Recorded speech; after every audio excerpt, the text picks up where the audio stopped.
আট দলের যেখানে যে প্রার্থী থাকবে তাকেই নির্বাচিত করার জন্য আমাদের সর্বোচ্চ শক্তি ব্যয় করতে হবে ইনশাআল্লাহ।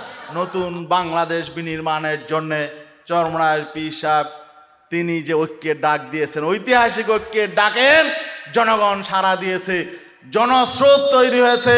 আপনারা দেখছেন আমাদের আট দলীয় আমাদের যেই অ্যালায়েন্স রয়েছে, এই আট দলীয় এই অ্যালায়েন্সের নেতৃত্বে কিন্তু গণজোয়ার তৈরি হয়েছে ইনশাআল্লাহ।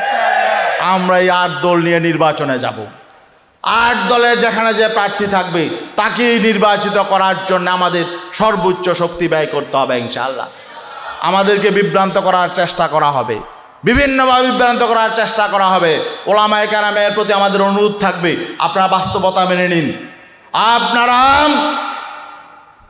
আগামীতে যাতে কেউ আমাদের ইসলামী শক্তিকে বিভক্ত করতে না পারে, এজন্য আপনাদের সতর্ক থাকতে হবে। বিভিন্ন রকম অজুহাত তৈরি করা হবে, এগুলো ঐক্যবদ্ধভাবে মোকাবেলা করতে হবে। এই সুযোগ আমাদের কাজে লাগাতে হবে।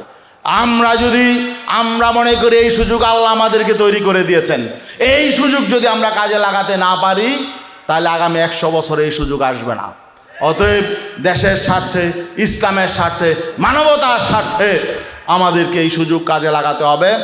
আর আমরা বলবো, কেউ মাস্তানি করবেন না, চোখ রাঙাবেন না।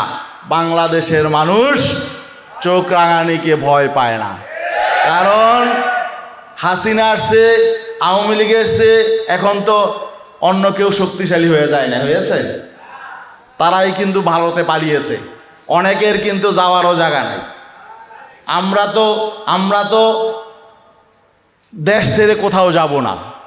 অনেকে বলতো যে আমরা নাকি পাকিস্তানের সহযোগী শক্তি, পাকিস্তানের দালাল, কিন্তু বিগত 17 বছর নির্যাতন করেছেন একজন আলেম ওলামা ইসলামপন্থী, একজন কি পাকিস্তান পালিয়েছে? পাকিস্তান যায় না। কিন্তু আপনাদেরকে আমরা বলতাম ভারতের দালাল, আপনারা ঠিকই কিন্তু ভারতে আশ্রয় নিয়েছেন। আপনাদের প্রিয় জায়গায় আপনারা চলে গেছেন, নতুন করে আর কেউ ভারতের দালাল সাজার চেষ্টা করবেন না। ভারত আমেরিকা কাউকে ক্ষমতায় নিয়ে যেতে পারবে না।